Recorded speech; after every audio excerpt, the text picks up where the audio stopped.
음. 어,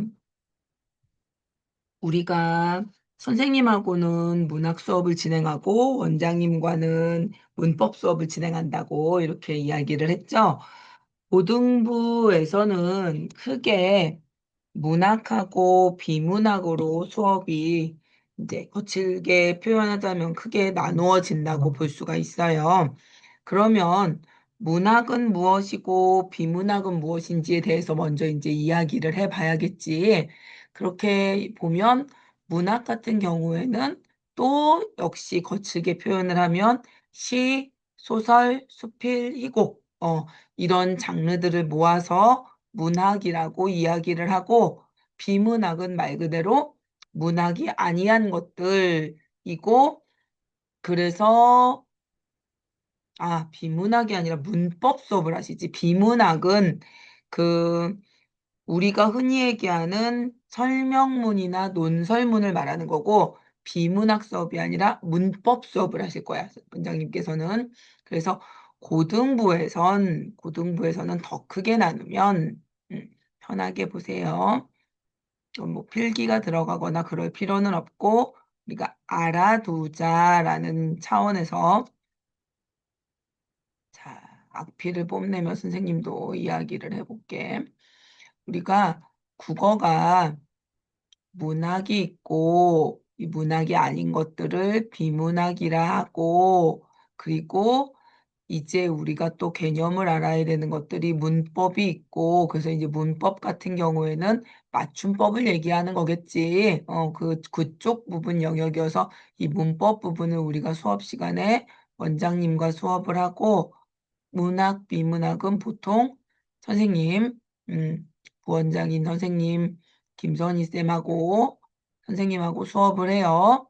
그래서 그래서 우리가 또 여기서 문학인 것들은 시, 소설, 수필, 희곡 이렇게 이야기를 하는데 시는 서정, 갈래, 서정 장르 이렇게 표현하고 소설은 서사, 이야기 구조가 있기 때문에 서사갈래 이렇게 이야기하고 수필은 자신의 이야기를 음, 작가 자신이 이야기한다. 그래서 교술, 음, 갈래 이렇게 이야기하고 희곡이나 요즘에는 시나리오. 그래서 시나리오는 뭘 얘기하는 거냐면 영화나 드라마의 대본을 말하는 거겠지. 희곡 시나리오를 묶어서 극, 극갈래 이렇게 표현을 해요. 그래서 요렇게 말을 바꿔서도 부른다. 음, 초등학교 때는 뭐 동시, 이야기, 뭐 이런 식으로 이야기를 했죠. 그리고 수필은 뭐 일기나 기행문 정도로 이야기를 했을 거예요. 그리고 이제 뭐 희곡이나 시나리오는 연극 뭐 이런 식으로 얘기를 했는데 그것들을 좀 더 구체화시키고 갈래별로 자세하게 이야기를 하는 건데 그러면 이제 우리가 교재를 통해서 어떻게 되냐면 문학은 그 세부 갈래별로 주요 개념들을 정확하게 알아놓아야만 그 개별 작품들에 적용시키고 이해할 수가 있어요. 그래서 선생님과 그 주요 개념들을 배워보자. 주요 개념들을 배우면서 작품에 실제 적용해보자라는 과정들인 거거든. 그래서 맨 처음에는 현대시, 그리고 그 다음에는 고전시가라고 그래서 그 옛날 시 작품들, 고전시가는 고대가요, 향가, 고려가요, 한시, 시조, 가사, 민요 등 장르가 되게 다양해. 그걸 쭉 국문학의 역사 속에서 시간의 흐름에 따라서 국어사를 배우고, 그 다음에 그 갈래들의 특징도 배우고, 그리고 그 갈래들의 대표작을 배우는 식으로. 음, 그게 고등학교 1학년, 2학년 고전 시가의 내용들이고 문학 수업이거든. 지금 현재 2학년 학생들이 하고 있는 내용이 그거야.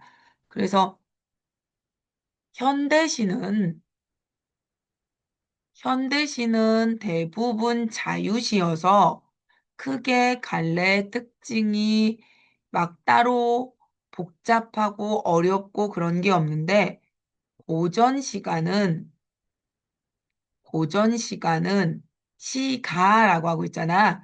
종류가 역사 속에서 다양한 종류들이 생겼거든. 그래서 아까 선생님이 종류를 많이 얘기했지. 시조도 얘기하고, 향가도 얘기하고, 고려 가요도 얘기하고.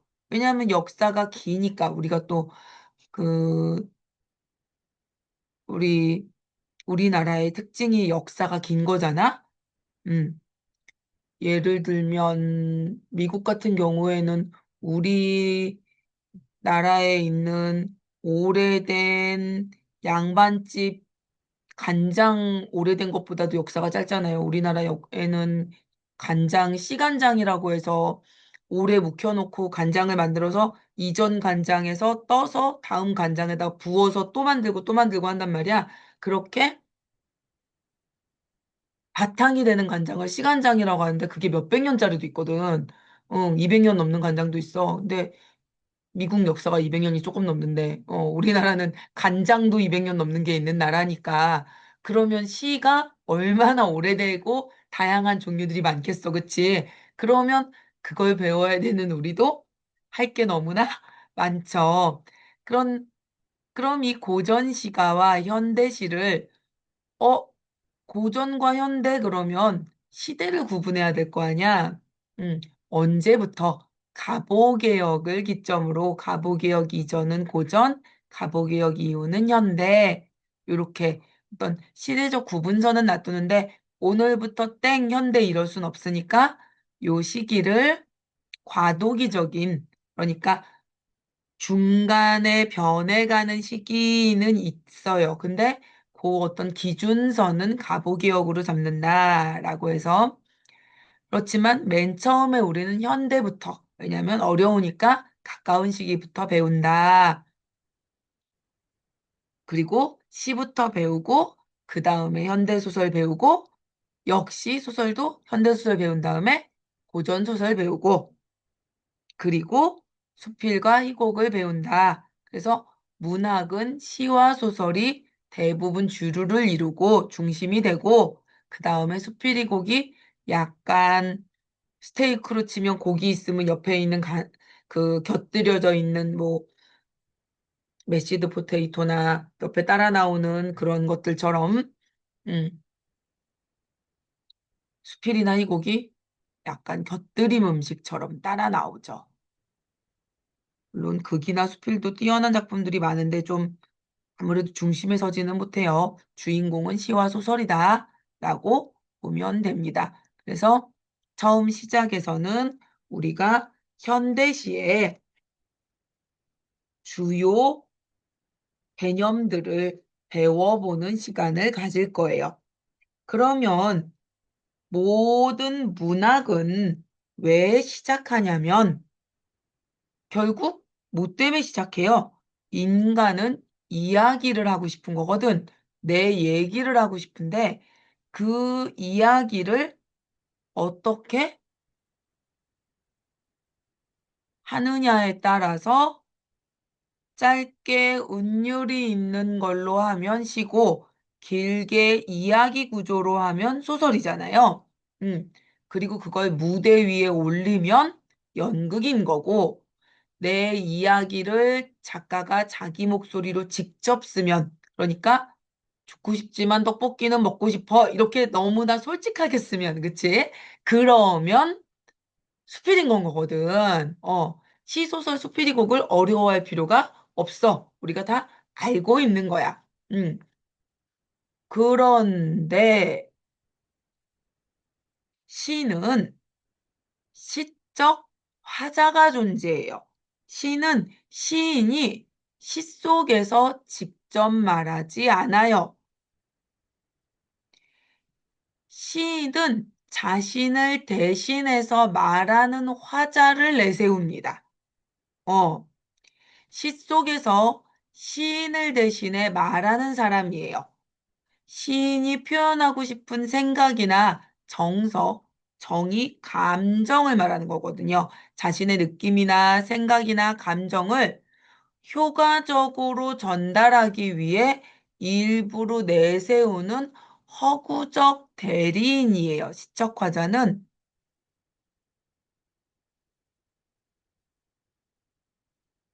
가짜로 만든 사람, 꾸며낸 존재다. 음. 따라서 이러한 시적 화자가 누구인지를 잘 파악하면 시인이 시 속에서 전달하고자 하는 생각, 즉 시인의 생각이니까 작품의 주제가 되겠죠.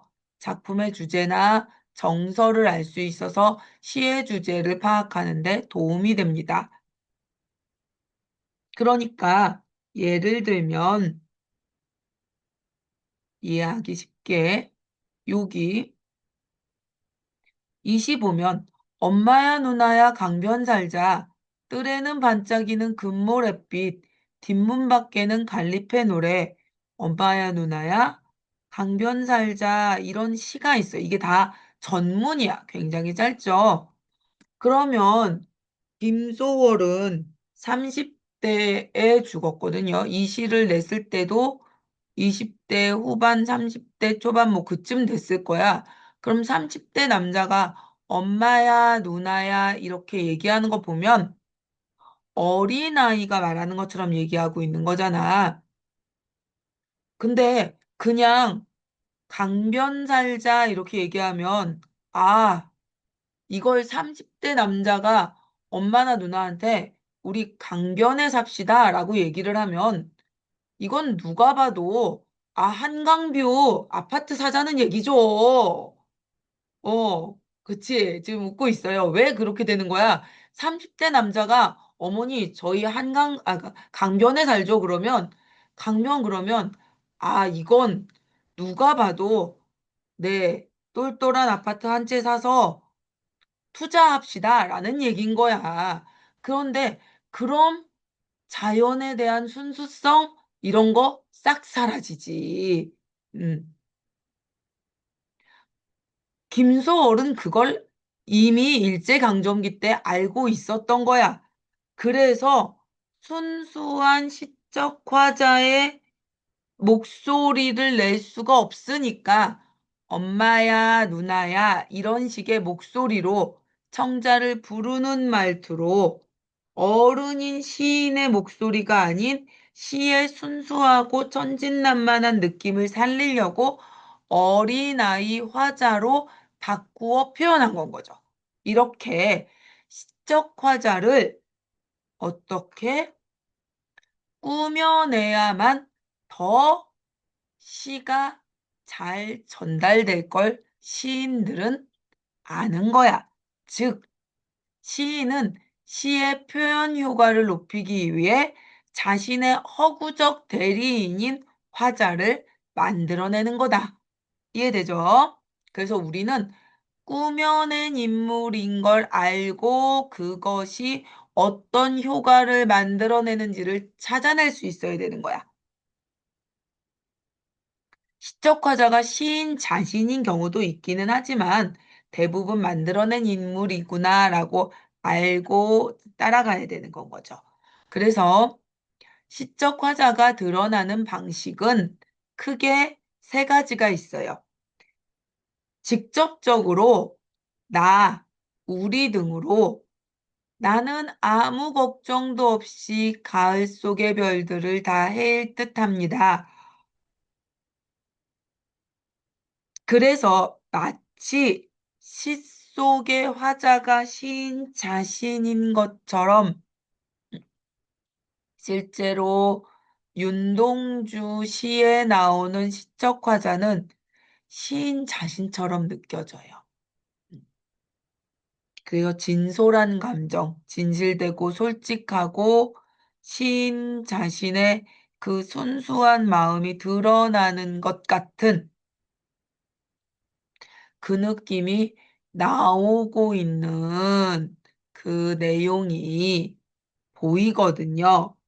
그래서 요렇게 나오는 시적 화자가 겉으로 드러나는 것도 있고, 두 번째, 이렇게 엄마야, 누나야, 강변살자 그랬으니까, 누나라고 부르고 있고, 엄마라고 부르고 있으니까, 아, 어린아이인 것 같고, 누나라고 하니까 소년인 것 같구나. 그러니까 어린 남자아이겠구나. 라고 우리가 뭐예요?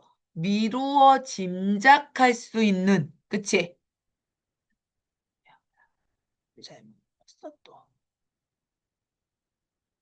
알 수 없는 기능들이 많으나 쓰는 기능은 아무것도 없는, 네, 추측.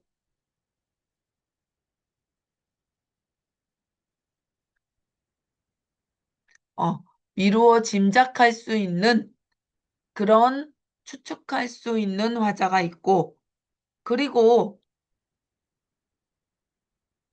이렇게 정보값이 주어져 있는 것과 달리 우리는 우리가 열심히 아마 그런 거겠지라고 생각할 뿐 뭔지 알 수 없는 나나 우리로 표면에 드러나지도 않고 딱히 정보값이 없어서 드러나지도 않아서 추측할 수도 없는 시적 화자를 추측할 수 있는 단서도 없어서 그렇기 때문에 시인이 왜 시적 화자에 대한 정보를 안 준 걸까? 그 이유는 우리가 시적 화자에 집중하기를 시인이 바란 게 아니라 시적 대상에 집중하기를 바란 거죠. 시적 화자가 바라보는 대상, 시적 화자가 바라보는 사물, 인물, 자연물, 시적 상황, 이라는 시의 중심 소재에 더 집중해줘. 지금 이 시에서는 말하는 이가 중요한 게 아니야. 라고 시인은 말하고 싶어서 시적 화자를 일부러 드러내지 않는 경우.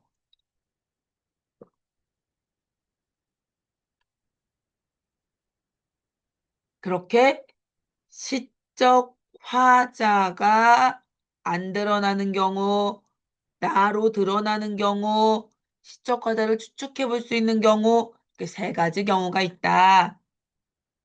그래서 우리는 시를 만나면, 시는 압축적이고, 시는 짧고, 그래서 시는 어려워라고 하지 말고, 일단 뭐부터 찾는다? 시적 화자부터 찾아본다. 그래서 시적 화자를 추측하거나 시적 화자를 찾거나 아니면 찾지 못할 경우에는 뭐다? 시적 대상이 더 중요한 거니까 바로 뭐로 간다? 시적 대상을 찾으러 간다.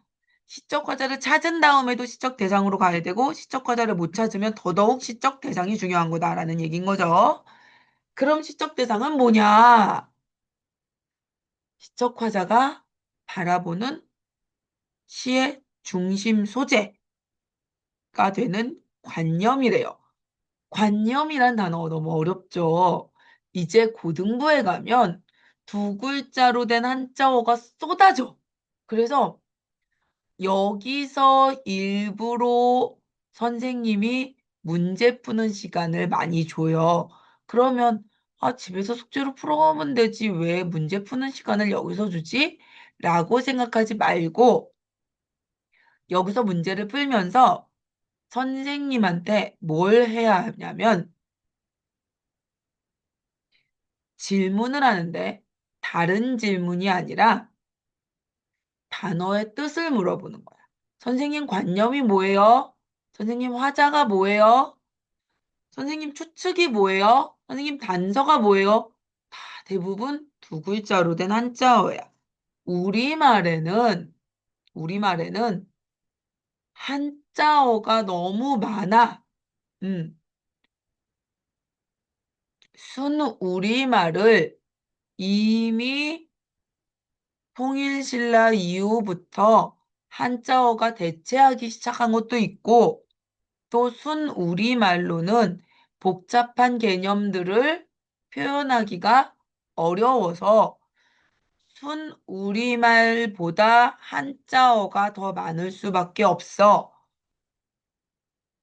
그렇지만 우리는 우리말을 표기할 수 있는 우리 글을 가지고 있는 몇 안 되는 민족이에요. 심지어 한자 문화권에 있는 이 동아시아에 있는 나라들 중에서 유일하게 한자 문화권 안에 그 자장 안에 있으면서도 음,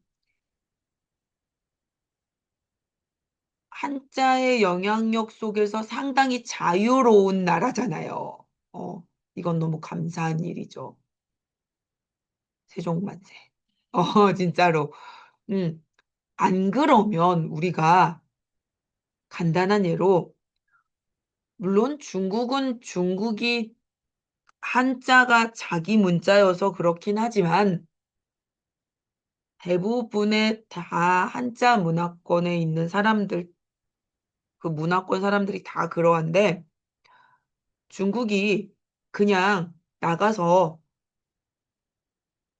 여기 있는 것처럼 그냥 두유 사 먹고, 버스 타고, 어, 편의점에서 이게 딸기 맛인지 포도 맛인지 구분할 수 있을 정도의 정말 아주 기본적인 언어 생활을 하려면 삼천자를 외워야 돼요. 말만 들어도 벌써 괴롭잖아? 근데 대학에서 공부를 하는 거 말고 그냥 고등학교까지 공부를 하려면 2만 자를 외워야 된대요. 단위가 만 단위가 되는 거야. 그럼 간단한 예로 엄마 나 포도 먹고 싶어를 얘기하려면 포도포자에 포도도자를 외워야 되잖아. 우린 포도 하나 말하려면 두 글자를 외워야 되는 거잖아. 미쳐 돌아갈 노릇이죠. 저 시적 대상도 지금 글자를 쓰려면 네 글자를 외워야 되잖아. 하, 말만 들어도 괴로워. 근데 그게 우리뿐만 아니라, 그러니까 중국뿐만 아니라 일본이나 대만이나 베트남이나 이런 나라들 다 마찬가지인 상황이잖아. 우리만 자유로워. 그래서 그거 질투나서 일본도 우리한테 너희는 왜 한자 안 배워? 이러면서 막 뭐라 그러고 중국도 니네는 잘못됐어 막 이러고 그런단 말이야. 자식들 부러우니까 말이야.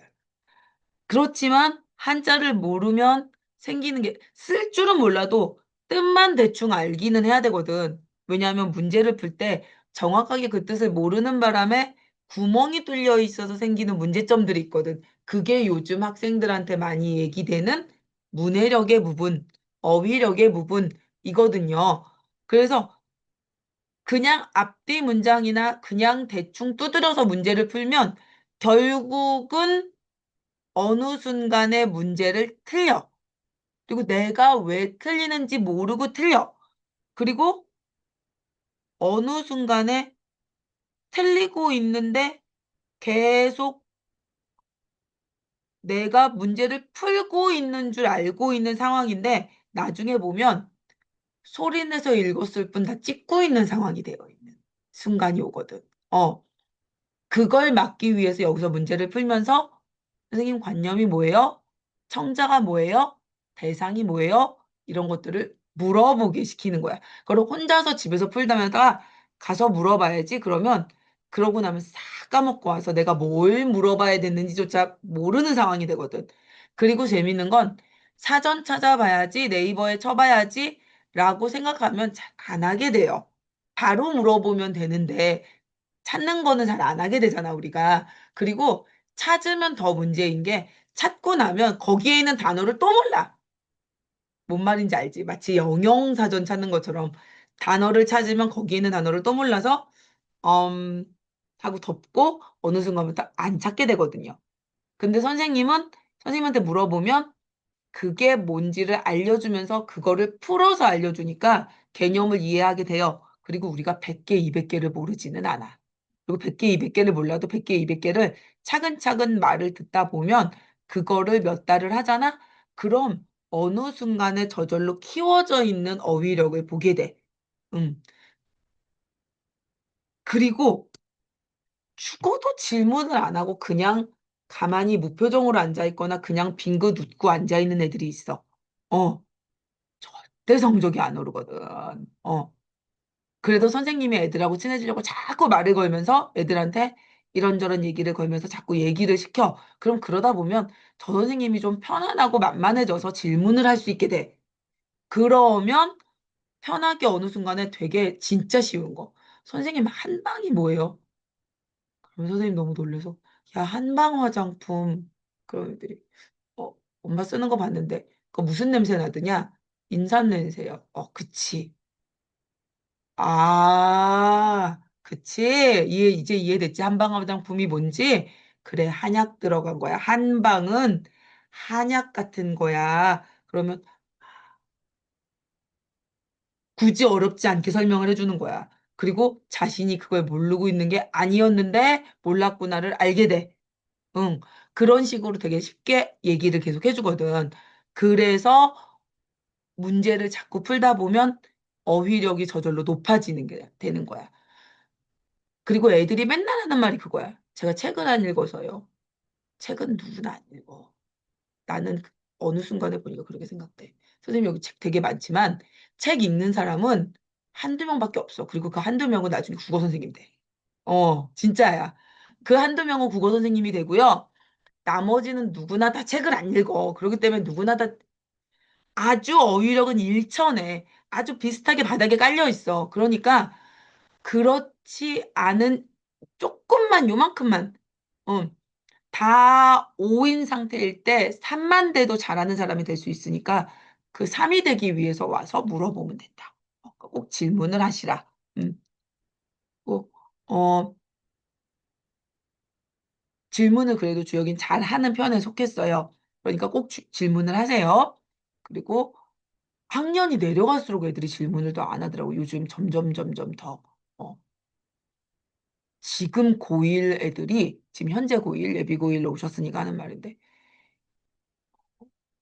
마스크를 쓰고 수업에 와서 절대 마스크를 벗지 않아서 지금 한 학기가 지났는데 얼굴을 몰라 내가.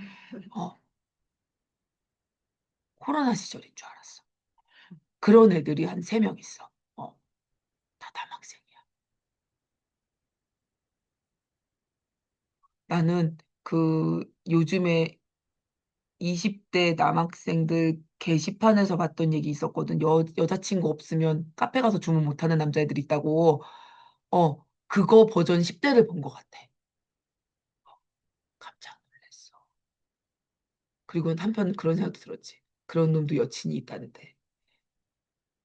그런 거 먹지 마. 그런 거 사귀면 안 된다. 자, 음, 주영이는 시원시원한 미녀라서 그런 애들 사귀지 않고 멋진 남자 사귈 거겠지만서도 일단 이 동네에선 사귀지 마. 아니고.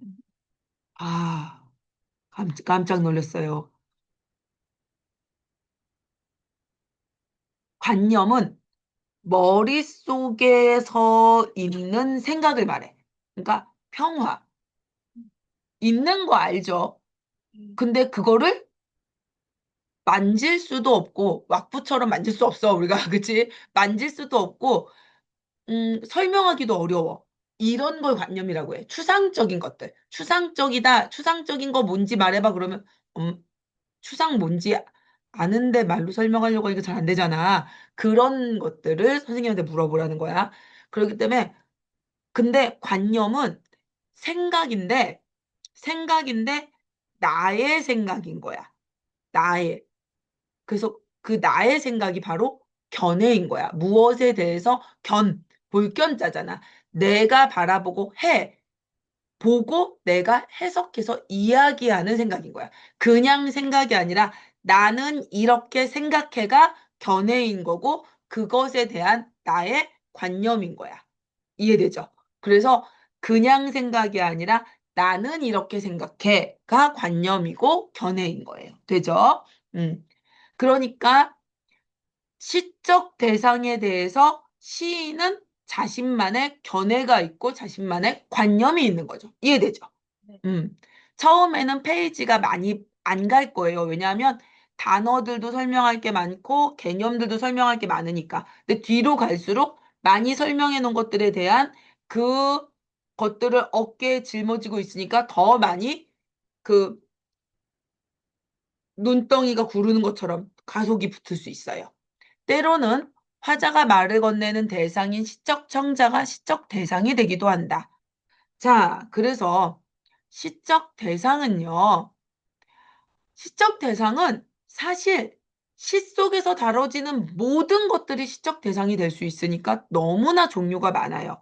근데 재밌는 건 우리 시단에서의 시적 대상은 조금 뭐라 그럴까 형태가 모여 있어. 그러니까 90년대 이후의 시들은 요런 게 많아요. 일상생활의 사물과 사건. 왜냐하면 우리나라는 일제강점기 때는 다른 걸 쓸 일이 거의 없어. 알겠어. 지금 일제강점이라는 시대적 상황이 있는데 뭐가 보여? 일제강점에 대한 나의 마음 얘기하기도 바쁘지. 지금 시대가 일제강점인데, 그쵸? 응. 그래서 시인들이 다 일제강점에 대해 얘기를 했을 거란 말이야. 그리고 사실 그거 안 얘기하면 죽일 놈이지 뭐. 그랬을 거야. 그리고 해방되면 다 해방에 대해서 얘기해야지 뭘 얘기해. 또 그다음 전쟁이야. 그럼 또 뭘 얘기해? 다 그거 얘기해야지. 그치? 그다음은 독재야. 또 다 그걸 얘기해야지. 또 뭘 얘기해? 근데 그런 거대 담론이 거대한 이야기거리들이 지나가고 드디어 휴 그러고 주변을 돌아볼 수 있게 됐어. 그게 90년대 이후야. 그러고 났더니 드디어 시인들만의 그 감수성으로 일상을 바라볼 수 있게 된 거야. 시인들은 이제 선생님이 아주 자주 이야기를 하는 건데 시인들은 잠수종의 나비고요. 광산의 카나리아야라는 얘기를 선생님이 되게 비유적인 표현으로 이건 아주 딱 그 우리가 평화 그러면 평화의 상징 그런 비둘기 이러는 것처럼 아주 죽은 비유라고 표현되는데 아주 자주 나오는 표현이야. 광산의 카나리아가 무슨 뜻이냐면 지금이야 기계가 발달했으니까 이산화탄소 체크하는 기계 들고 들어가요, 광산에. 저 막장 끝까지. 어, 근데 옛날에 막 17세기, 18세기 이럴 때 광산에 들어갈 때는 그런 기계 없으니까 광산에 들어가는 광부들이 카나리아라는 아주 연약하고 작은 새를 데리고 들어갔어. 갑자기 좀 슬퍼질 것 같아. 벌써 뭔가 좀 안 좋은 얘기가 나올 것 같아요. 그죠? 그러면 이 광산에 카나리아를 데리고 들어가면 사람은 너무 생각보다 되게 튼튼한 존재다. 우리가 바퀴벌레 약을 뿌릴 수 있는 이유는 그 질긴 바퀴벌레한테 뿌려도 그래서 바퀴벌레가 죽는데 사람은 그거 뿌려도 안 죽기 때문에 뿌릴 수 있는 거야. 살충제 나는 견뎌서 그런 튼튼한 존재여서 산소가 부족해도 안 죽고 있는 거야. 점점 산소가 줄어드는데 그걸 아직 못 느껴. 근데 카나리아는 파닥파닥파닥 하다가 노래를 부르고 있던 그 카나리아가 죽네? 그럼 여기에 지금 어떻게 된 거냐면 나 지금 나는 쉬어지고 있는데 잘 모르겠지만 어쨌든 지금 산소가 부족해진 거야. 카나리아가 죽는 걸 보니까 적색경보가 울리고 있는 거야. 내가 지금 나는 못 느껴도 자, 여러분 빨리 나가야 됩니다. 그러고 사람들을 데리고 나가야 되는 거. 그런 존재가 광산의 카나리아야. 잠수종. 잠수종이 뭐냐면 잠수함인 거야. 잠수함이 밑으로 밑으로 밑으로 내려가는데 나비가 파닥파닥파닥 하다가 어느 순간에 날개를 떨구면서 죽어. 그러면 아, 지금 이 기압이 견딜 수 없는 기압이 된 거야. 지금 내가 그럼 이제 드디어 몸이 좀 이상한 것 같은데? 라고 생각하고 천천히 다시 부상해야 되는 건 거야. 음. 시인은 바로 그런 나비나 카나리아 같은 존재인 거야. 이 시대에 우리 인간들은 그냥 뭐 일제강점기 때 친일하고 살지 뭐 잘못된 현실 뭐 그냥 나 하나 잘 먹고 잘 살면 되지 뭐 이럴 수 있는 존재들인데 윤동주 같은 시인은 부끄러워. 잎새이는 바람에도 나는 괴로워했다인 거야. 저 별을 노래하는 마음으로 살아야 되는 존재인 거야. 그러니까 시를 쓰고 있는 거지. 시가 이렇게 쉽게 쓰여지는 것은 부끄러운 일이다. 라고 시를 쓰는 건 거지. 그럼 우리는 어떻게 생각해야 돼? 근데 윤동주는 어떤 존재야? 그냥 학교 다니는 학생이고 공부하고 있는 거 외에는 한 것도 없어. 근데 자기가 부끄럽대. 바람만 불어도 나는 부끄럽대. 아니, 네가 부끄러울 게 뭐가 있어? 난 지금 친일하고 있는데도 안 부끄러운데? 라고 생각하고 그 시를 읽으면 이제 드디어 내가 어떻게 해야 되는 거야? 내가 부끄러워져야 되는 건 거지. 라고 생각하고 그 시를 보면 드디어 내가 잘못했구나를 느껴야 되는 건 거잖아. 그런 존재가 시인인 건 거야. 아까 말했던 잠수종의 나비고 광산의 카나리아 같은 존재인 거지. 우리가 무뎌져서 잘못된 거 모르고 그냥 코인 사서 나 하나 잘 먹고 잘 살면 되지. 기업이 망가지면 어때? 그래서 기업이 도산해서 실업자가 잔뜩 생기면 어때? 나는 주식으로 돈 많이 땡기면 되지. 그런 생각하지 않는 사람으로 살아야 돼라고 이 시대를 살 수 있게 해주는 그런 깨끗한 존재가 누구 하나는 있어야 될 거 아니야. 그게 시인이라는 거지. 이해돼요? 음. 모두가 다 들어올 때 깨끗하게 있는 존재. 그래서 일제강점기 때 매천 황원 선생은 그라는 사람 노릇하기 어렵구나라면서 일제의 나라가 넘어갔을 때 매화사 써놓고 아편떡이 먹고 자결해 버리거든. 그런 존재들, 깨끗한 존재들, 그런 존재들이 드디어 90년대에 그 섬세한 마음으로 뭘 보냐면 일상 사물을 보니까 사건을 보니까 이제 어떻겠어? 아주 섬세한 시선으로 세상을 바라보고 무언가를 쓸 수 있게 되는 건 거지. 그래서 요런 자동문을 보면서 너무 현실에 우리가 익숙해져 있고 세상에 쉬운 거에 익숙해지고 있어. 우린 자동문 보면 세상 편해졌네 이러고 지나가는데 시인은 그렇게 안 본다는 거야. 어, 이런 거. 시인들의 시선으로 바라보는 섬세함이 바로 요거 하나 있고요. 그리고 자연물과 자연현상 속에서도 자기만의 독특한 시선을 보여줘요. 이게 또 시인의 시선이고요. 그리고 특정 인물의 독특한 모습을 통해서 대중들한테 새로운 생각을 깨우쳐 주는 거예요. 그래서 구자명 씨로 대표되는 이 시는 이제 교과서에서 많이들 이제 많이 나오고 이거 나오면 이제 또 맨날 그 이게 이제 페미니즘 시거든. 그럼 이제 또 이제 남학생들 또 난리 난다 하죠. 난리가 난다 하죠. 어. 여기 보면 버스에 탄 구자명 씨가 막 졸아요.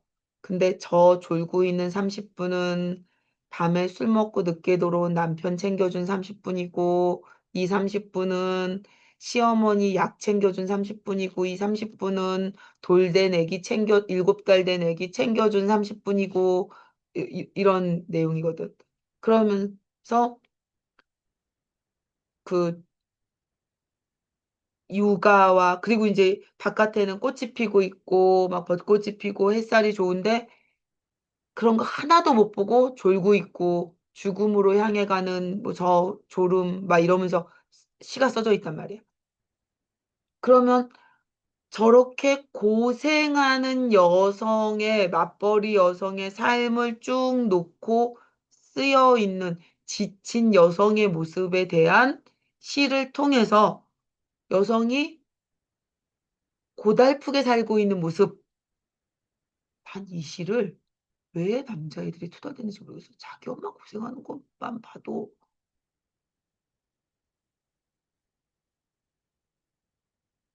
아니, 엄마가 집에서 맞벌이 안 하셔도 엄마는 자기 챙겨주는 것만으로도 힘들 텐데 엄마한테 안 미안하나? 왜 저걸 가지고 여자들 안 고생하거든요. 진짜 그 얘기를 한다, 애들이.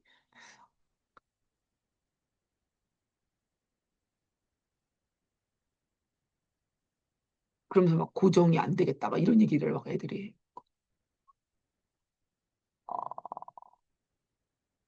그러면 드는 생각이 있지. 아, 우리는 남자애들을 잘못 키우고 있구나. 그래서 요즘에는 그 여동생이나 누나 있는 남자애들이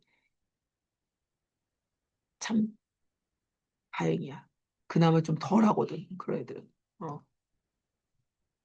자, 그 다음에 이제 이런 식으로 특정 인물, 예를 들면 뭐 고등학생에 대해 썼다면 그 특정 인물, 또 인간의 감정 또는 추상적 관념, 아까 얘기했던 이 관념이니까 여기서는 이 관념은 생각이라고 했잖아. 이 정호승의 슬픔이 기쁨에게 같은 경우에는 생각과, 우리 머릿속에 있는 생각인 슬픔과 기쁨을 시적 대상으로서 놓고 시를 쓴 시거든.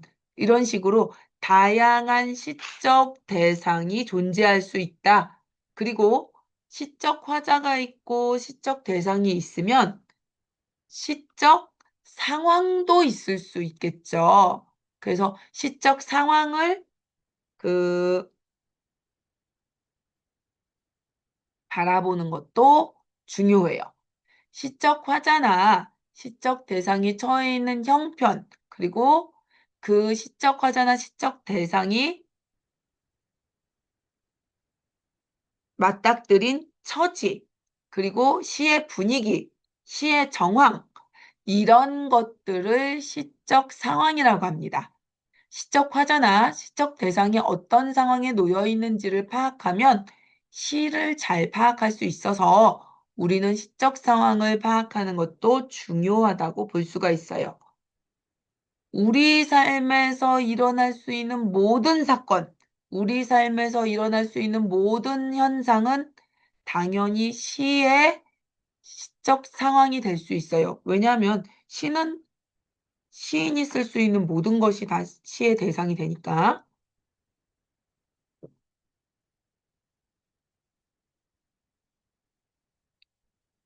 그리고 일어나지 않은 일도 시의 시적 정황으로도 될 수 있어요. 그래서 만약 그러한다면 또 시에서 많이 나와요.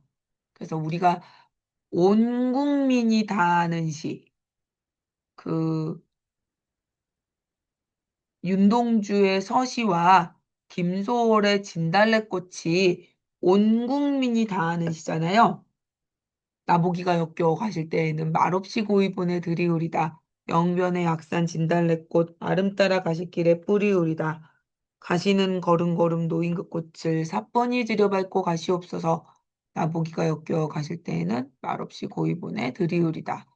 이거를 외울 수밖에 없는 게 대학 가면 응원가로 노래를 부르거든. 그렇기 때문에 너희가 학교 축제나 체육대회 한 번만 참가를 하게 되면 다 알게 되고, 그리고 고등학교에서 워낙은 또 문제집에서 많이 나오다 보니까 또 알게 되고, 음. 김소월 시인의 시집 초판본을 본떠서 다시 나온 초판본 진달래꽃 책이에요. 오리지널 디자인을 다시 그대로 만든 건데, 그 엽서에 여기, 그때쯤은 독립을 했을런지요. 제시는 사랑을 받고 있나요?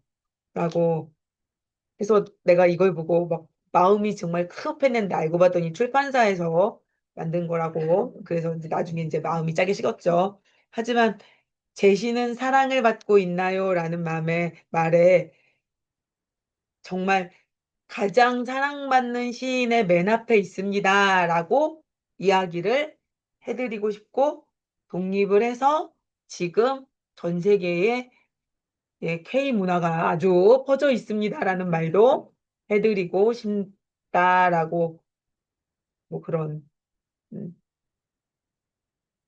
몇 년 전까지만 안 그랬는데 갑자기 떴어요. 제가 뭐 이렇게 말하고 싶은 근데 제시는 사랑을 받고 있나요? 그러면 정말 교과서에서도 많이 나오고 있고 대학에서 축제 때도 맨날 불려요라는 얘기는 드리고 싶네요.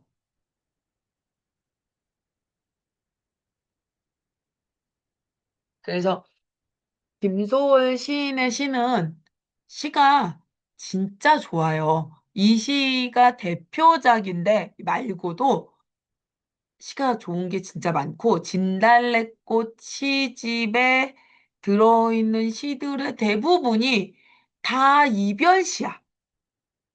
응. 그럴 수밖에 없는 시대적 상황인 것도 있겠죠. 그래서 가실 때에는 만약에 나와 이별을 하게 되신다면 이어서 이거 같은 경우에는 미래의 일도 시인이 상상력을 동원하여 시적 상황으로 설정한 거죠, 이게. 음. 자, 그리고 이 하종호의 동승은 함께 타고 가고 있는 중인 거잖아. 이게 지하철에서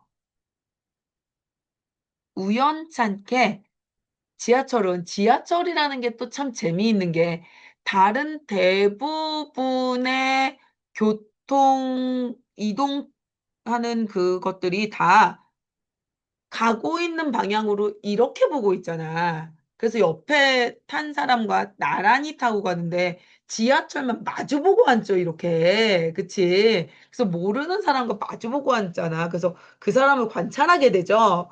그래서 이 시인이 또 시인들은 또 얼마나 이 섬세한 사람들이 또 세상을 관찰하길 좋아해. 그러니까 지하철 시가 되게 많아요. 그래서 이 하정우의 동승은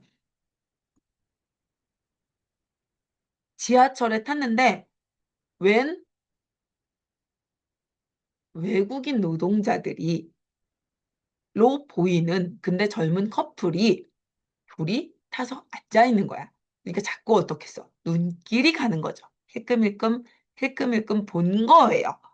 그래서 국철 그러니까 우리 지금 여기 경의중앙선 같은 그거 있잖아. 그러면 타면 1호선 타거나 국철 타거나 경의중앙선 타면 이제 그런 사람들이 은근 많잖아. 근데 쉬는 날이어서 이 사람들도 놀러를 나온 거야. 그래서 자기도 이게 탔는데 그러니까 뭐 외국어가 들려서 근데 영어는 또 아니니까 더더욱 귀가 쫑긋한 거죠. 근데 이것도 타면 요즘에는 많이 없어졌는데 옛날에는 물건 파는 잡상인들이 물건을 되게 많이 팔았단 말이야. 근데 우리나라 사람들은 그거 귀찮고 별거 아닌 거 아니까 안 사. 와도 쳐다도 안 봐. 근데 이 사람들은 그게 너무 신기한 거죠. 그래서 일일이 다 반응하고 그것도 또 싸잖아. 돈 1,000원, 2,000원 하니까 또 사고 자기네들끼리 그것도 모자도 써보고 펜도 써보고 막 이러면서 자기들끼리 너무 신나하는 거야. 그래서 그 사람들을 한참 관찰하고 쳐다보고 그러다가 내가 그들을 신기해한 게, 어, 신기해하다 보니까 저들을 신기해하면 안 되는 거야. 그냥 사람인데 내가 저들을 막 무슨 이렇게 막 한참 쳐다보고 있고 막 그런 거잖아. 그리고 또 그냥 보다 보니까 귀여운 남녀야. 근데 내가 무슨 대단한 뭐 동물원 원숭이 보듯 한 거잖아. 그러니까 내 자신이 부끄러워지는 그러니까 시인의 반성과 성찰로 끝나는 시인 거야. 그리고 그런 자신의 반성과 성찰을 왜 보여주겠어? 우리 그 사람들 그렇게 낯설게 보지? 말자라는 얘기를 나의 반성을 통해 보여주는 건 거지. 음, 그래서 그런 시예요. 그리고 시에서 참 많이 나오는 게 자연의 아름다움을 노래하는 시들. 그리고 이제 우리나라 시에서 너무 많이 나오는 거. 아까 얘기했던 일제강점기, 독재정치, 그리고 이어진 산업화, 시대에 대한 목소리는 많이 나올 수밖에 없다. 그래서 보고 나서, 자, 이건 일제강점기 시인 거 찾아서 딱 볼 수 있겠지? 이건 독재정치인 거 볼 수 있겠지? 이거 봐야 되는데, 이게 민주주의여 이렇게 딱 안 나오면 부정적인 거니까 이게 일제강점인지 이게 독재정치인지 구분 안 돼가지고 다 일제강점기로 읽어버리거나 막 이렇게 그래서 그 구분해서 잘 봐야 돼 하는 경우들이 좀 있고요. 그래서 시인 이름을 보고 시대를 유추할 수 있게 연습을 시켜요. 그거는. 음. 왜냐하면 김소월 그러면 일제강점기의 이별, 슬픔 이런 걸 많이 써서 쓰는 시인, 윤동주는 일제강점기 때 부끄러움의 미학을 쓰는 시인 이런 식으로 해서 왜냐하면 우리가 모든 작품을 다 배울 수는 없으니까 작가들의 특징을 좀 알아두면 작가의 유명하지 않은 작품이 나와도 그 작가의 특징으로 그 작품을 읽어낼 수 있어지니까. 선생님이 농담처럼 그런 표현 하거든. 왜 SM은 SM스러운 노래가 나와. 그래서 거기 소속사스러운 노래가 나온단 말이야. 그래서 SM은 좀 이렇게 약간 사관학교 같고 각 잡히고 깔끔한 노래를 만든단 말이야. 그래서 거기 팀 애들 노래는 SM 나온 애들 노래는 다 그래. 그리고 YG는 좀 그 약간 자기네들이 끼 있고 멋진 척하고 그리고 JYP는 앞에 JYP 하기 때문에 다 알아들을 수 있잖아. 이렇게 얘기를 한단 말이야. 그럼 애들이 아 그러네요. 이렇게 얘기를 한단 말이야. 그것처럼 시인들도 자기 시스러운 걸 내. 그렇다 보니까 시인의 특징을 설명하고 시를 몇 편을 보다 보면 유명한 작가의 유명하지 않은 작품이 나와도 읽을 수 있어. 라고, 하죠. 그래서 여기는 이제 책을 사게 될 거니까 숙제로 나가게 됩니다. 그리고 오게 되면 요실들도 다 설명하고 풀 거예요. 그리고 이제 화자의 정서, 태도, 어조 그랬어요. 정서는 감정이고요. 뭐 태도는 말 그대로 태도죠. 그리고 어조는 말투예요. 그래서 그것들을 또 가봅시다. 그래서 시의 문제에서 시적 화자의 정서가 뭐 드러난 것은 뭐 시적 화자의 어조에 따른 뭐 시적 화자의 반성적 어조가 뭐 이런 식으로 자꾸 그걸 물어보는 것들이 나오거든.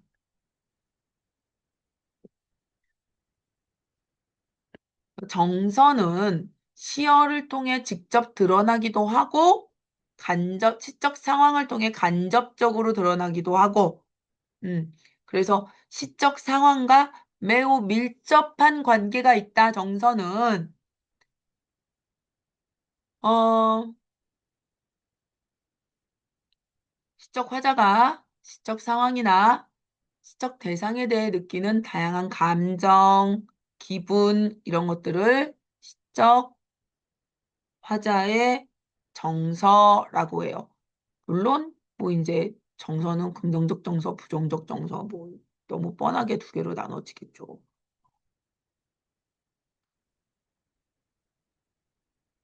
뭘 이걸 나눠놨지? 그죠? 어, 뭘 뭐라고 이게 뭐라고.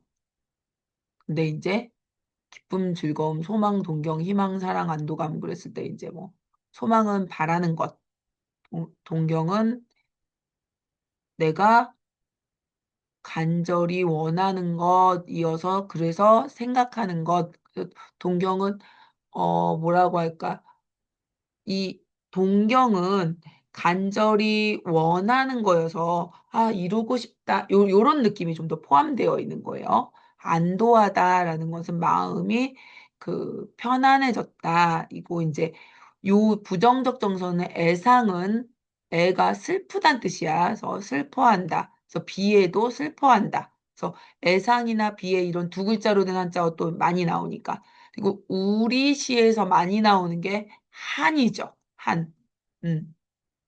그리고 체념, 포기하는 거죠.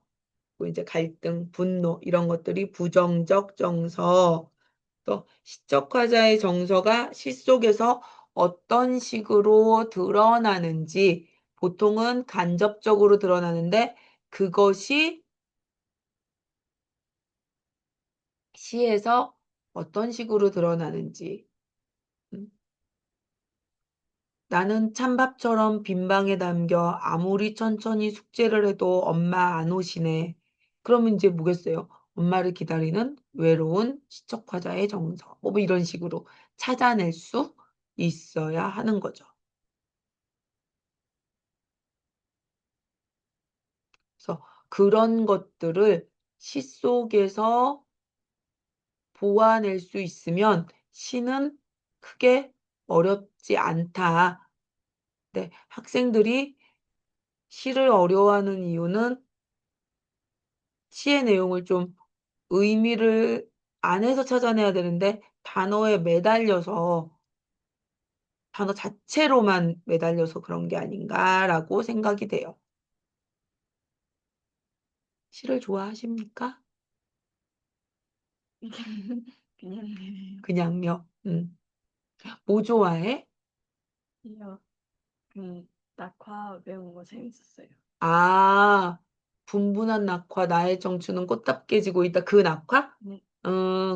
이제 그 시는 워낙은 읽으면 다들 좋아할 수밖에 없는 그, 그 나의 청춘은 꽃답게 지고 있다. 그 부분이 안 좋아할 수가 없는 10대 때 다들 좋아하죠. 절창이죠, 진짜 절창. 아, 멋지다라고 할 수.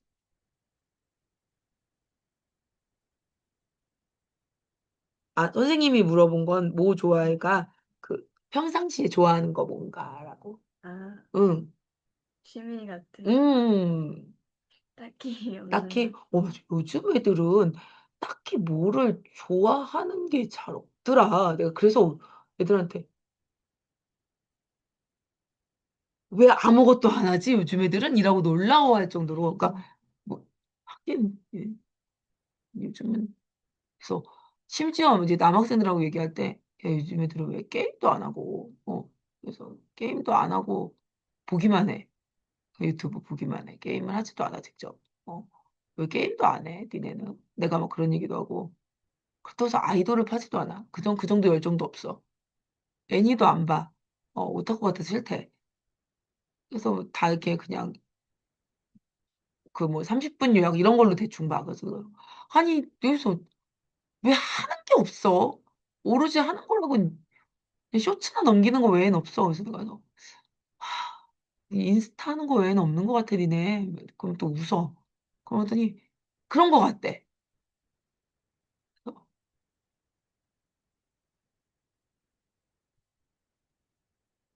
조금 놀라워. 옛날에 그래도 한 코로나 이전에만 해도 여학생들이 파는 아이돌이 있다거나 뭐 뮤지컬을 좋아한다든가 뭐 영화를 좋아한다든가 뭐 드라마 좋아한다든가 뭐 이렇게 뭐 있었거든. 근데 여자애들도 뭐 특별히 좋아하는 게 없고 남학생들은 그때도 롤밖에 안 했는데 지금은 애들이 롤도 안 해. 축구나 롤 둘 중에 하나 있었거든. 야구, 축구, 롤. 그것도 없어. 그래서 내가 요즘 애들은 왜 존재만 하는가? 어, 내가 제일 바빠. 나 애니도 보고 책도 보고 그 영화도 봐야 되고 공부도 해야 되고 내가 제일 바빠. 그래서 왜 내가 제일 바쁘냐? 막 이러면서 응. 저도 애니는 봐요. 아 진짜? 가지고 선생님은 요즘 제일 좋아하는 거는 프리랜 기다리고 있다. 프리랜 너무 좋아. 만화책 다 모았거든. 프리랜 한번 봐보세요. 되게 네. 괜찮아요. 어. 너는 뭐 보냐? 저 진격 거요. 아, 진격거 하세요? 진격거는 끝난 지 너무 오래됐잖아. 긴 한데 그 후속편인가 나온 거 있어가지고. 음, 그- 진격거는 팬덤이 좀 있지, 확실하게. 어, 그렇군.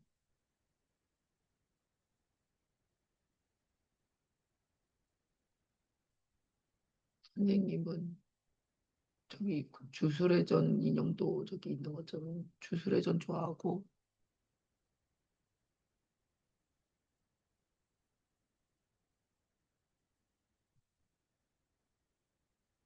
애니는 좀 아니, 전반적으로 다 보는 편이긴 한데 만화책 열심히 보고 2학년 남학생들이 다 오타쿠여가지고 지금 현재 본지는 프리랜인 것 같아. 내년까지 언제 기다리지? 내년에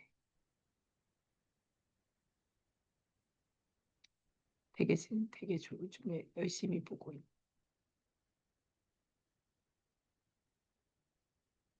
작가가 안 그려. 음. 또 장기 휴재 들어갔거든. 가둬놓고 만화만 그리게 해야 되는데. 하지만 체념했다. 체념. 음. 절망. 부정적 정서. 시적 화자가 시적 대상이나 시적 상황에 대해 보이는 심리적 자세, 대응 방식이 시적 태도예요. 음.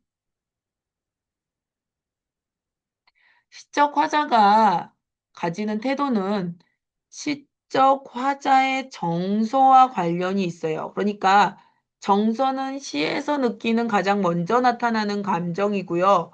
그러고 나서 그 정서에 따라서 태도가 결정될 거고요. 그 후에 그 정서를 표현하기 위해서 어조가 나타나겠죠. 그러니까 내 감정을 드러내기 위해서 말투가 나올 테니까. 그치? 그래서 태도와 정서와 어조는 함께 간다라는 거죠. 그래서 화자가 사용하는 말투가 어조고요. 시인은 어조를 통해 정서와 태도를 드러내고 시의 분위기를 형성하며 주제를 효과적으로 형상화한다 그랬는데 이 시적 화자가 취한 태도에 따라서 어조로 드러나니까 화자의 정서와 태도를 파악하고 싶다면 어조를 주의 깊게 살펴봐야 되고 이때 이 말투, 어조가 청자의 설정 유무에 따라 즉 듣는 이가 있으면 대화체 없으면 독백체, 홀로 독자 써서 시적 화자가 시적 청자가 없이 혼잣말로 이야기할 때는 독백체, 독백적 어조, 자신의 속마음을 고백하는 형태로 청자를 설정하지 않고 혼자 이야기하면서 자신의 삶을 드러내면 독백체, 시적 화자가 시적 청자를 설정하고 혹은 독자에게 말을 건네는 아베요, 내 눈이 티눈인걸, 내 눈이 까막눈인걸, 아베도 알지러요. 라고, 그러니까 내가 까막눈이니까 충문이 당한기요, 가당키나 한지요, 내가 충문을 쓸 수 있겠나요? 라고 아버지께 돌아가신 아버지의 제사상에 충문을 쓰지 못하는 것에 대한 죄스러운 마음을 설정하고 이야기를 하고 있는 것처럼 그를 충문을 쓰지 못하는 자기 자신을 이야기하고 있는 거잖아요. 대화체죠, 이거는. 그래서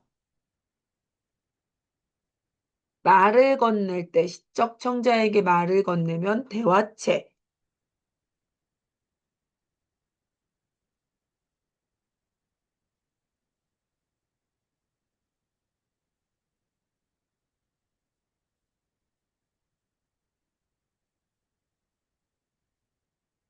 그리고 영탄적 어조 그랬어요. 감정을 표현하는 것이 영탄적 어조예요.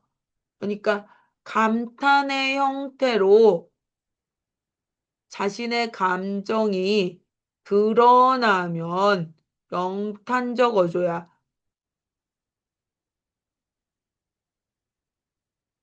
영탄적 어조, 격정적 어조, 담담한 어조, 시적화자의 정서 표현에 따라서 그 정도의 차이가 나타나고 있죠, 지금. 그러니까 놀라움, 감탄, 분노, 슬픔, 감정의 격정성이 감탄의 형태로 강하게 드러나면 영탄적 어조, 오, 하는구나! 같은 그런 게 나타나면, 아, 그렇구나! 라는 것이 나타나면 영탄적 어조, 영탄법. 그러죠. 요거 참 시에서 많이 나오는 거죠.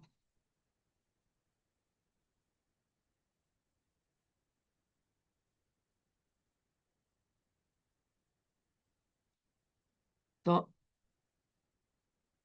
진짜 자주 만날 부분. 그래서 영탄적 어조를 드러내는 것은 일단 부르죠. 이런 걸 부르로자 써서 도노법이라고도 말을 해요. 그리고 서류적 표현. 그 얼마나 아름다운가, 아름답지 아니한가 하고 뭐 하는 거예요? 물어보는 거죠. 아름답다 보다 아름다운가 라고 다시 되물으면 의미의 강조가 일어나기 때문에 서류적 표현을 통해서 격정적 어조, 감정을 토해내듯 하는 게 격정적 어조죠. 음. 그리고 이 영탄적 어조 한 다음에 격정적 어조 했고, 그 다음에 차분한 어조는 감정을 눌러서 절제하는 거예요.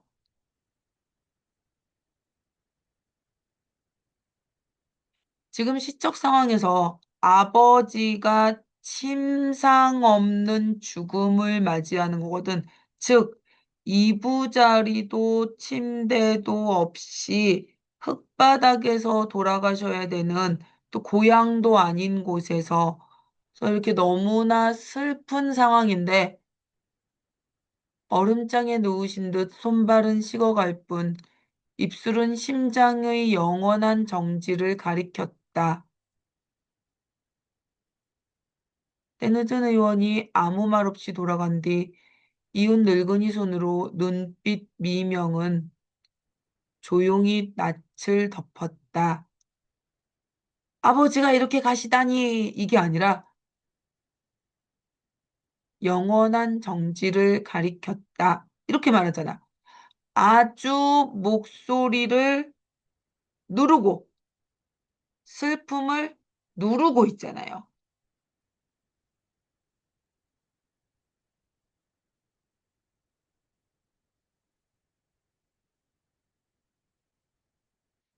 그래서 이런 표현을 통해서 화자의 슬픔이 더 잘 전달되죠. 왜 슬플 때 흐엉엉엉엉보다 눈물 한 방울 또르륵인데 그 눈물조차 그냥 쓱 닦아버리는 게 더 슬프게 느껴질 때가 있으니까요.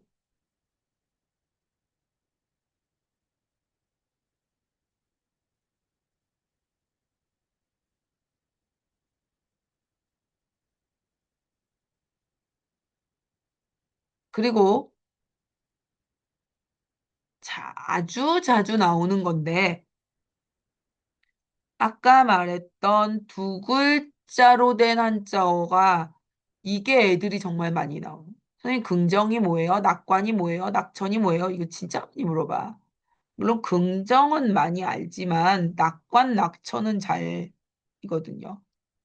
낙천적이다, 낙관적이다 이거거든. 근데 그거 다 긍정적이다라는 의미인 거죠. 밝다, 희망차다.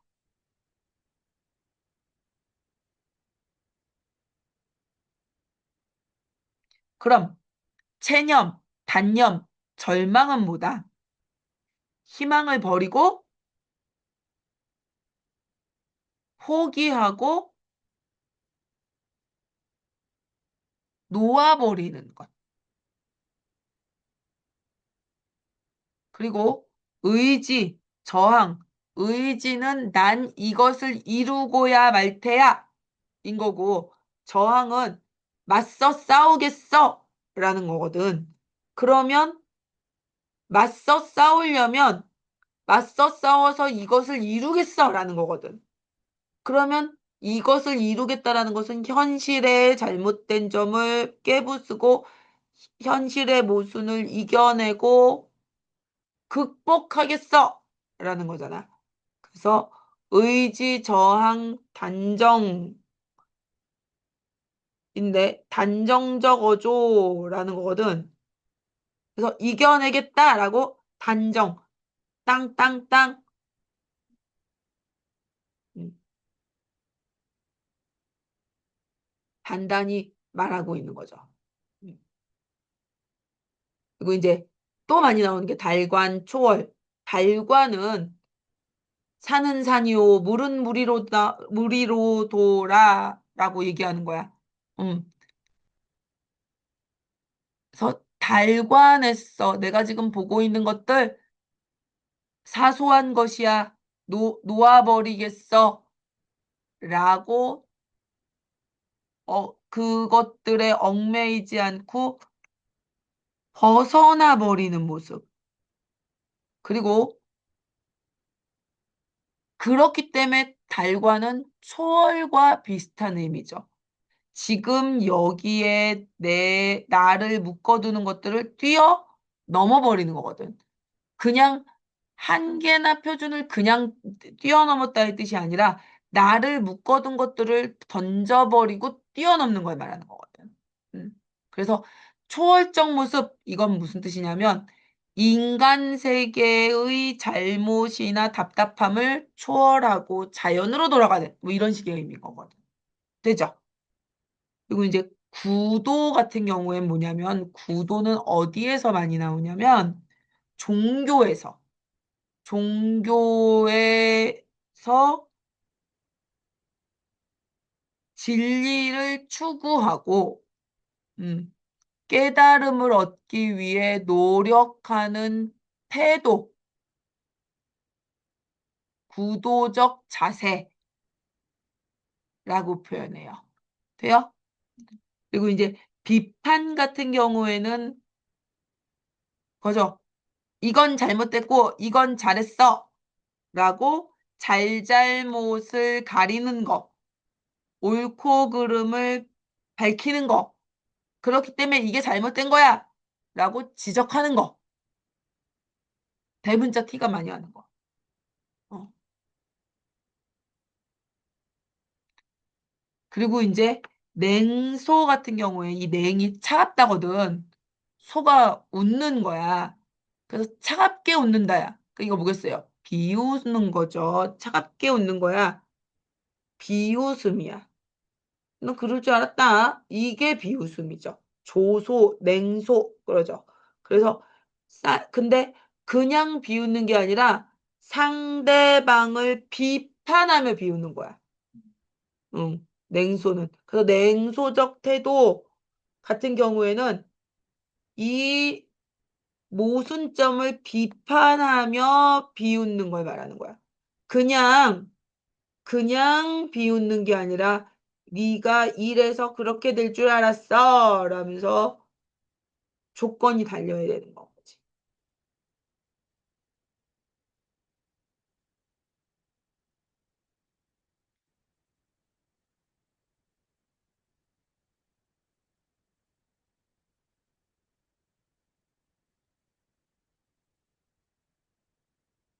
연민은 불쌍히 여기는 마음.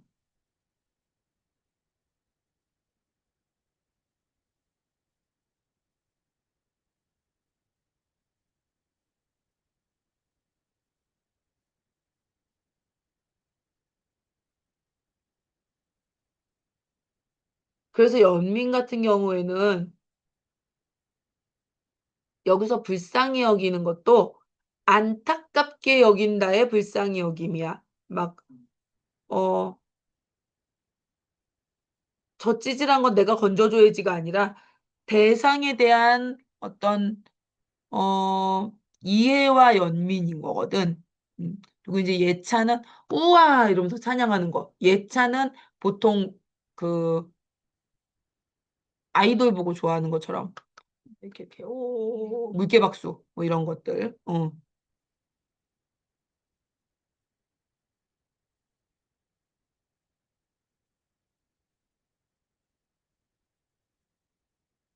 용복이 좋아요. 필릭스요. 어, 예찬. 근데, 그 얼굴은 좀 예찬할 만하지. 훌륭하다. 음, 음. 아름답다. 정말 찬양할 만하다.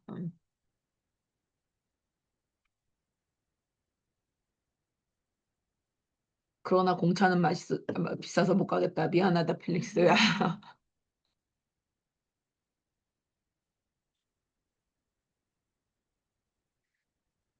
그리고 관조는 볼관자야. 그래서 조용히 바라보는 거.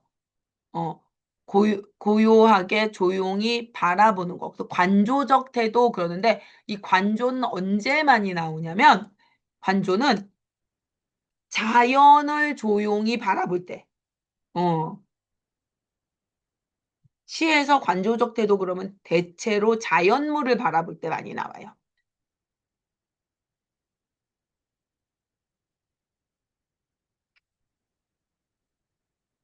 그럼 학교 어디가? 갈 거야? 고등학교요. 응. 정 보고 싶 아,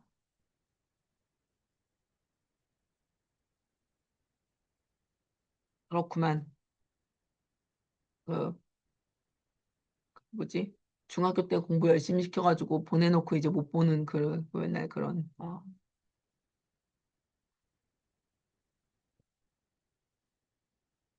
부질없어.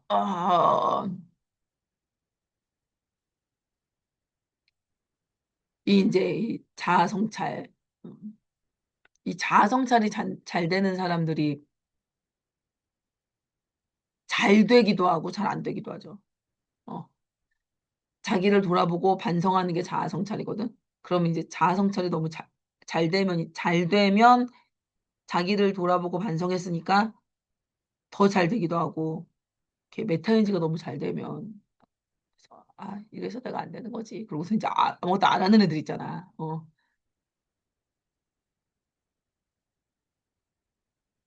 그리고 자조는요, 자기 자신을 비우는 게 자조야. 아까 이 냉소가 그 약간 남을 향한 거라면 자조는 그 냉소가 자기를 향한 것 같은 느낌? 어. 네가 그렇지 뭐가 내가 그렇지 뭐의 형태? 음. 그래서 스스로를 비웃고 자신을 비웃는 게 자조예요. 그리고 회고는 과거 회상이야. 음. 과거를 되돌아보는 거. 요 부분 되게 중요해. 여기 나오는 지금 이 단어들의 의미만 잘 알아놔도 국어 문제 풀 때 진짜 도움 많이 받거든. 애들이 이걸 잘 몰라요.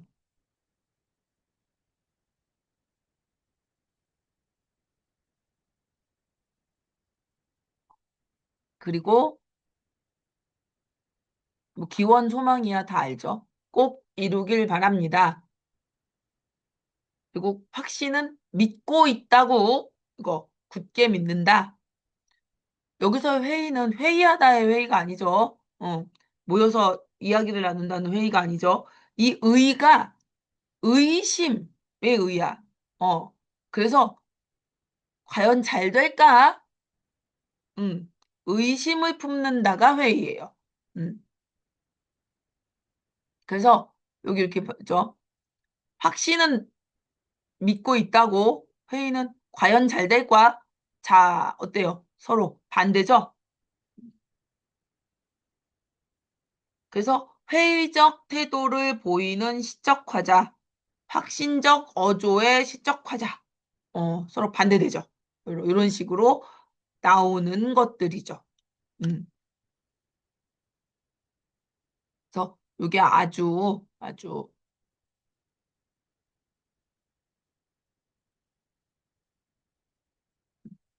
자주 나오는 것들이고 중요하고 그래서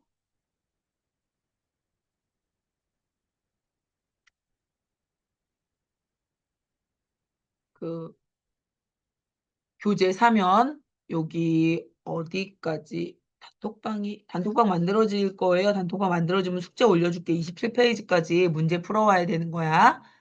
지금 중간 교사용이어가지고 문제를 풀 수 없긴 하지만 그래서 요것들 아주 중요하다. 그래서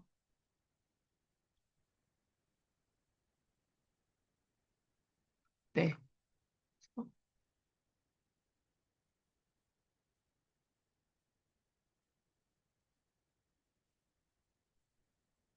여기까지 하고